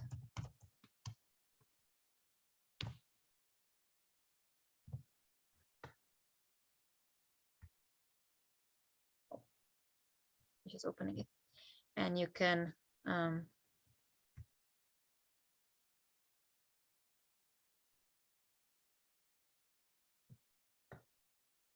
cancel it right now, but there is the Google Meet option. This is the link they're going to see. There's add location, who is inviting them. You can also change the color of the event just so it pops up in your calendar. How often you want to be notified of this event before. And then you will click on the save. Would you like to save invitations, emails to Google Calendar guests? I will click don't send right now, just so it doesn't send email to my coworkers, but now you can see it's on the calendar. Let's say that things changed. We can no longer do it at time. There's again the little pencil and it says edit events. So that's how you could edit this event. Of course, you can always use the option to delete event with the famous garbage can icon. If we did a Google Meet option, then you can click on join with Google Meet. You can join by phone and you can see who are the 3 guests who are invited, and you can see if they RSVP'd to it, if they are coming or not. Again, this was just a test thing. On the bottom, I almost didn't save you to my settings. And it's okay. On the bottom, it's asking you if you're going. You can click on yes or no or maybe. I will choose to delete this event. And in case this was one of the events I have set up for a recurring event, I could select to just cancel this one or this and following events as well. This is very convenient. Again, if you had your office meetings and it created event for every Thursday for the whole year, you can just click on this option and it will delete all the following events too. You can also add the message to the email. This was just a test. I will send it. And the event is no longer a calendar. Okay. We have Google Photos. Google Photos provide a storage. I don't have a lot in this specific Google Photos because it's just my office email. But you can see we have some photos. It's organized by date. You can also search in it. Let's say we are looking for road. It will show you photos I have wrote in it, which is actually kind of cool. I've been using Google Photos on my personal account for years, and I even have the Google One account now. And I quite often type that I look for bridge, or I'm looking for a kitchen, or I'm looking for a porch. And it actually really does an amazing job finding the photos that you have in it. You can create albums. You can share the photos. You can print store, but I would like to show you how to create albums. It's once again very similar like everything else with within a Google account. You click and you find the option that gives you create album. You click on it. It says album is empty. You have to add name of it, the same way we did in the calendar when we're adding event, or when you were adding a folder in a Gmail. Always asks you to add the name, and then it will ask you to add photos. We can select a couple of the photos, or you can select the whole day. It's very easy. Then you can unselect one if you want to. Just click and unclick. You can scroll down. And once you have selected what you wanted to, you can click done, or you can select from computer. If let's say you have taken the photos that you have in your computer and you want to make a Google Photos album with those photos in your computer, you can always select from computer, add your items. Depending on location, you might have to change the folder of what you're opening from where. This is just from downloads, but you might have them on your in your pictures saved. So wherever you're looking, wherever you have yours saved right now, that's where you'll be looking. I will go back to downloads. I will select these 3 photos. What I did is I just, instead of clicking on one each, I just clicked with left button and I dragged my mouse over all 3 photos, and that got selected like that. I let go of my left click and I clicked on open. And now you can see that these photos are not now uploading to the test folder, and now they're in there. Let's say this is the photo that one of my agents wanted me to share with him. I could share just the one photo, or I could share the whole folder. And the sharing is right here when you have this 1, 2, 3 dots connected with little lines. This is again universal icon around in Google. When you see this icon with the 3 dots and the 2 lines connected, that is a sharing option. And you can select who you want to share it with. You will invite those people to the album, or you can create link, and then you can share this link with other people. If you have any questions about the Google Photos, see now before we had nothing in albums, and now we have one album with 3 items. It says 3 items, and you can always see who it was shared with. Right now, you just see that it's only shared with me, but you can add other people. And there's also the link sharing is on, meaning you can copy the link again and share it again. You can open back the photos. You can select some photos. If you click on the photo and you Want to find it easier next time, you can click on a star, which will add it to your favorite. And then when you are going to your favorites, you will only find the photos in there that you had your star on it. Okay.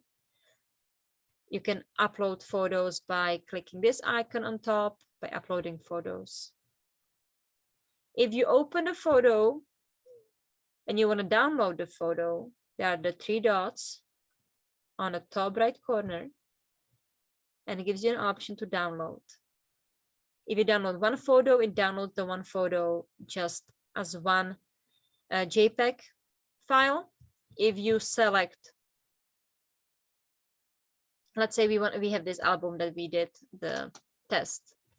If you click on these 3 dots, it will give you option to download all. And if you click on that, it sometimes will take some time for it to create the folder. Let's say if it's bigger, and you can see it's downloaded in a file that needs to be extracted. Which one of my agents recently was kind of having a hard time with this, because we downloaded some photos and then she wasn't sure how to access them, because there's a little zip on that folder. Well, if you click on it with your right click, there is an option, extract all. And when you click on extract all, you can select where you want to create a folder. Right now, this is going to create a folder exactly next to the previous one. So if you click on extract, it's going to create new folder with the same name, but this one you can see the icon is open, meaning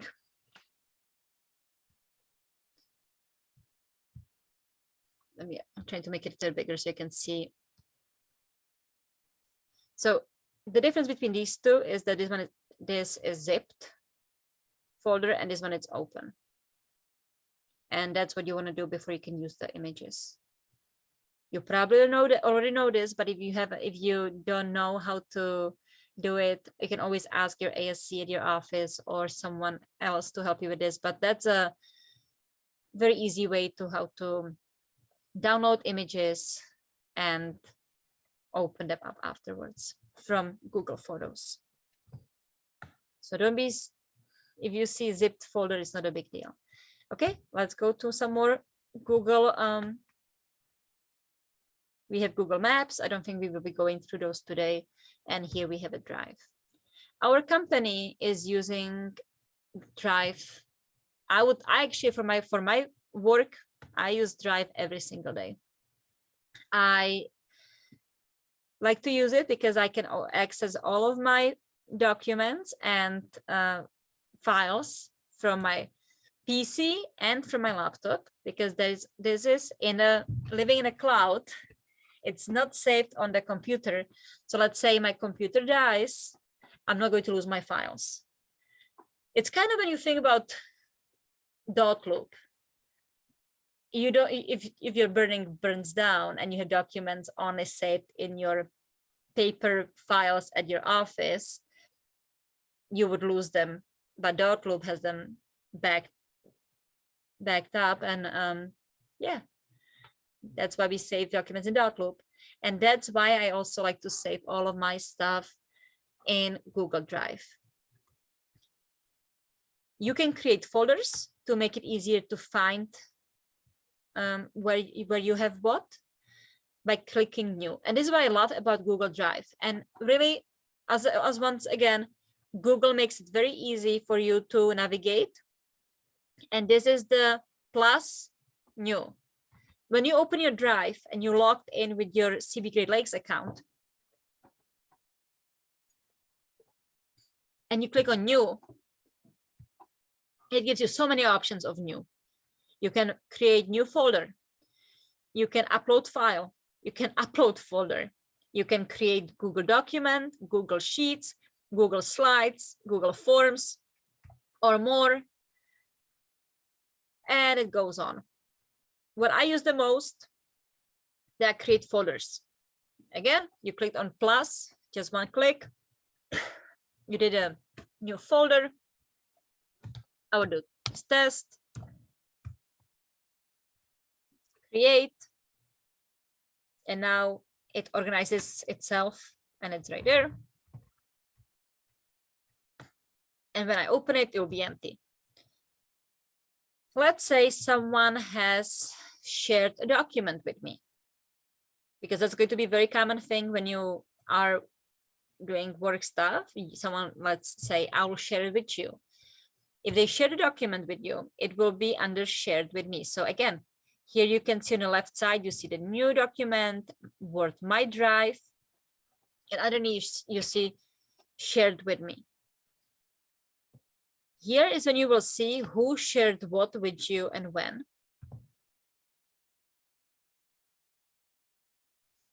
So recently there was this document shared with us, which is PDF, and this document was shared. So let's say I would like to make a copy of this one. I click on it with the right click, and you can add shortcut to Drive. You can make a copy.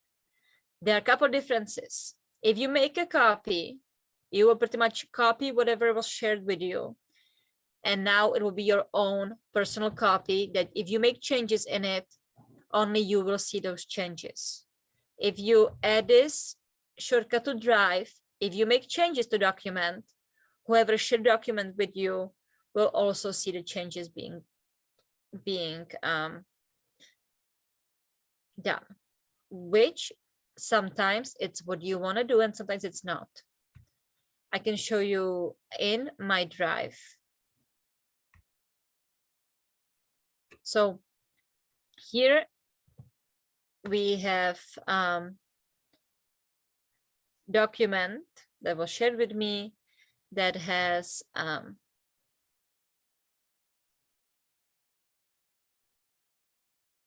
me see, where is this? This document over here was shared with me and I made a shortcut. You can see this little arrow on it and it tells you that there's a shortcut, meaning when I open it, when I find a slot in it, I can make changes right in the document, and everyone who has access to this document will be able to see the changes I've made, which in this document case, exactly what we're trying to do. But then also, sometimes people share with you documents that you just want to make a copy of. Let's say you have something that you use for, someone makes you a checklist. Someone makes you a document that you use for every month. Like I have created this document for just a new listing checklist our office uses. If I wanted to use this for the new listing, I fill it right in. That would not be the ideal. So right now, when I look at this document, I can click on File, make a copy. I can name it, let's say, New Listing Test. And now you get to select the folder when you want to have it. Right now it's in print. But again, you can go all the way to my Drive. My Drive, let's think my Drive, it's like your starting point. When you have the My Drive, you will just create a new folder by clicking the plus on the folder. You can name it again with today's date. And now, so now you can tell that you are in your own folder that's named with today's date, and the folder is empty right now, and this is where you want to make the copy. And it shows you that it's the name of it's New Listing Test, folder's name, it's this one, and you can make a copy. What I use this for at our office is for communicating with people who don't work with our office, which is great. They can share document with me, I can make a copy, and I can use it so I don't have to recreate the whole document. I don't have to download it and then upload it. I can just share it with them and they can save it. Close this one. So here's the drive. Again, my drive is the kind of like the home hub of what we are doing. Go ahead. Let's say we have created a folder and now we want to create a new document that someone asks you to share something with them. You don't have it yet. You say, well, I will type it up and I will share it with you. Here's the Google document. You're probably used to working with Word or other text documents like that. Word is very popular, but you have to pay for license. This one already have, this is a part of Google family. So you can click again, name it. I will do it 6.2 test. And if you're used to using using Word or other Microsoft products, it's very similar as well here. You would write title and list items. And you can, select the title, change the number text to title. You can make a heading. If you were using Microsoft products before, that would be very similar for you as well. If you want to make a list, there's an option how to make a. Okay, so we just quickly create a document. Let's say once you have the document created, you just want to do share. When you are sharing, you add people. Let's say I will use our office. Hey, here is your document. And here, you want to select if they are viewer, commenter, or editor. If you select anything but editor, they won't be able to type in. If you allow them to be editor, they can make changes to document. And you will click send.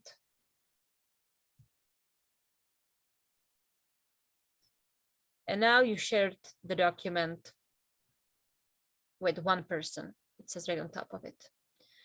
There is a lot you can do in Google Drive. I'm going to close this document. If you are used to using Microsoft products, you will find it very quickly that in Google Drive, you can do all of it. I see we have a message. Oh, that's a great question.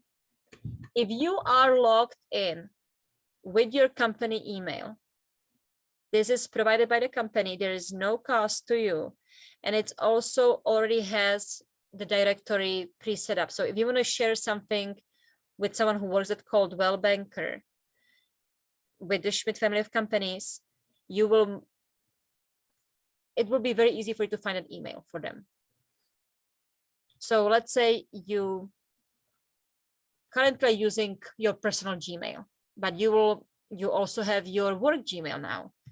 When you start typing in your Gmail, new email, you can always just start typing the name. Like if I want to email to someone from the company and I want to email to Elizabeth Glass, or if I want to email to Gary Scomp, or if I want to email to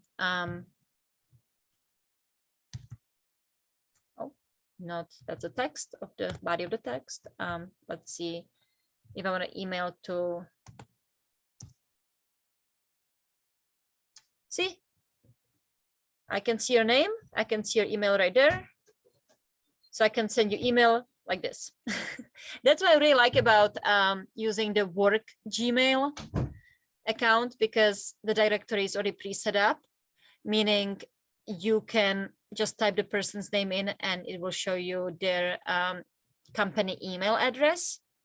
So as long as you're logging in to your G Suite, or now it's called, I'm still struggling with the change of the name, but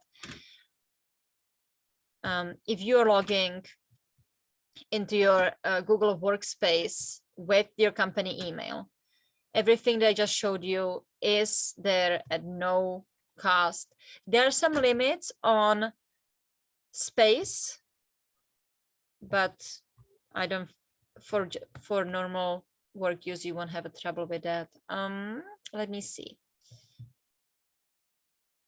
If you are using more than one account, let's say you are using your work Gmail, which is in your case, the Ohio, mine as the CB Great Lakes, you can always add here in your settings other account if you had a personal Gmail, and you can switch between them.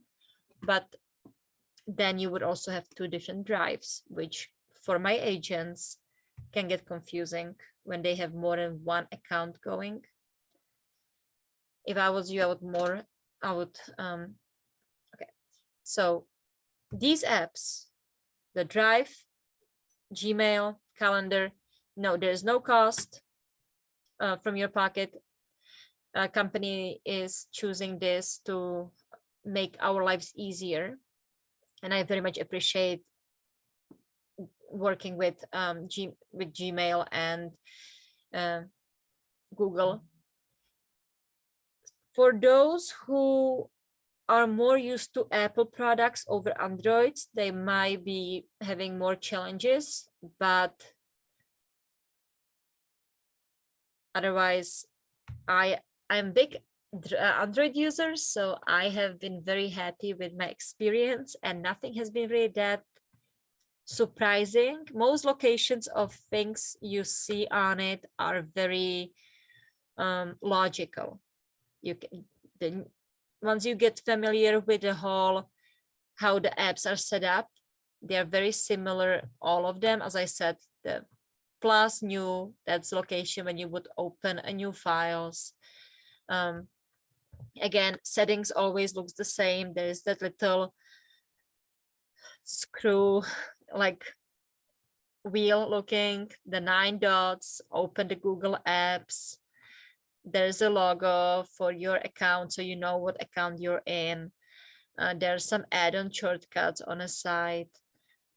When you open a new tab, in my case, because I'm using Google Chrome and I'm already logged in, you can see that my CB logo is all the way to Google Chrome. So that's why I have my all of my bookmarks saved, and I didn't have to do any settings. So when I got this laptop new from the company, I just logged in it with my CB Great Lakes email, and all this stuff came right with it because I already had it saved like that on my computer previously, which is very convenient, especially for those who know how hard it is when your computer dies. If you have everything saved in your computer on the hard drive, you will lose your items. If you have them saved in the drive and something happened to your computer, you are not going to lose these documents. They're going to be right here from anywhere you log into this account. Is there any more questions about the drive or the uploading the contacts or anything else? I saw that I had a document shared, or I got an email from Elizabeth Glass, and she sent me a couple of things. Let me just quickly open it. And oh yeah, she went to your, okay.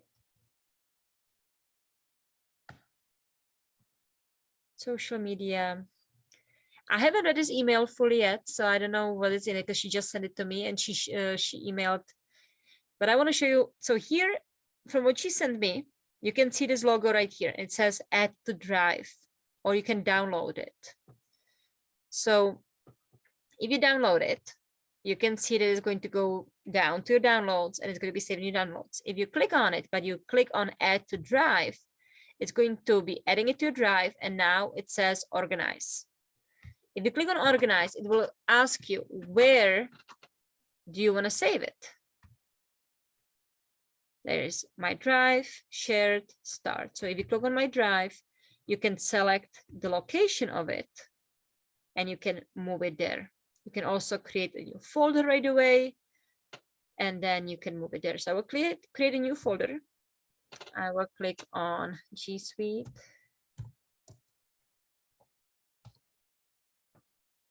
And that's how I'm going to check the check mark to create folder. And I'm going to save the item from my email right there. I'm going to do it for all these documents.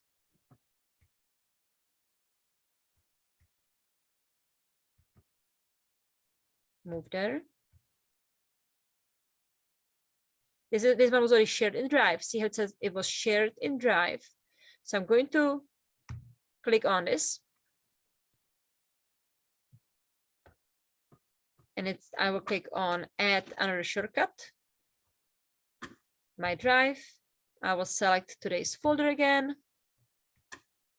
And it says add shortcut here.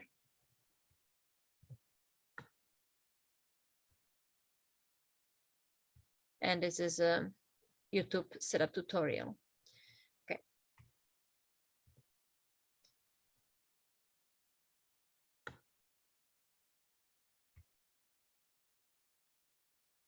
There's a document that was shared that Elizabeth sent me. It's for social media, website, and marketing content resources.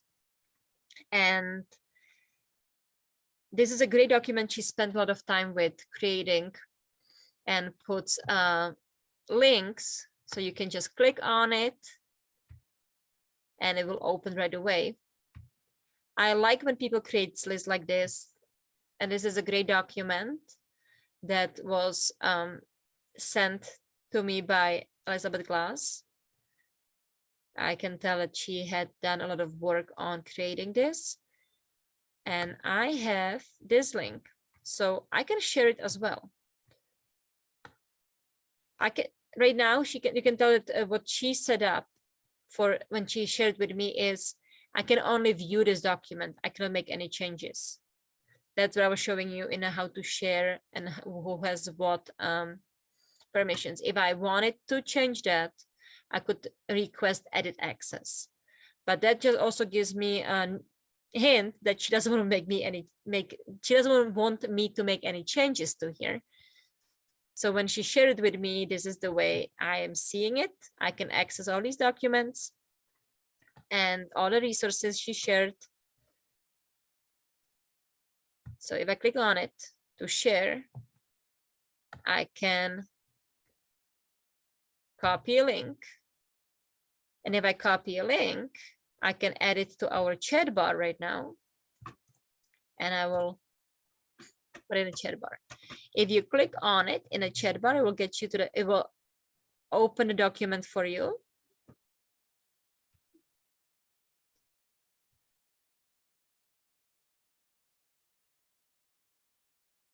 And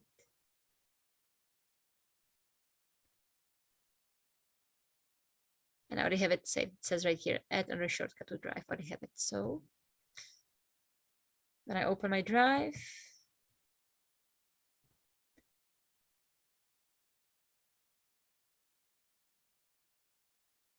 if you have any more questions about the document itself or anything else about this this app or the other apps, don't hesitate to reach out to me. I want to just show you one more thing, which is not workplace related. It's when you click on Schmidt resources and you go to Moxi. In this case, it will be Moxi, but not because we are doing Moxi. I just want to show you. It will be same for Michigan, Ohio, anywhere else. If you click on a Moxi Works, there is a list of trainers. There's Elizabeth Glass, me, Judy, Lucas. This is where you will always be able to find contact for any one of us. And we are always here to help you if you have any questions about Moxi or CV Desk or Google.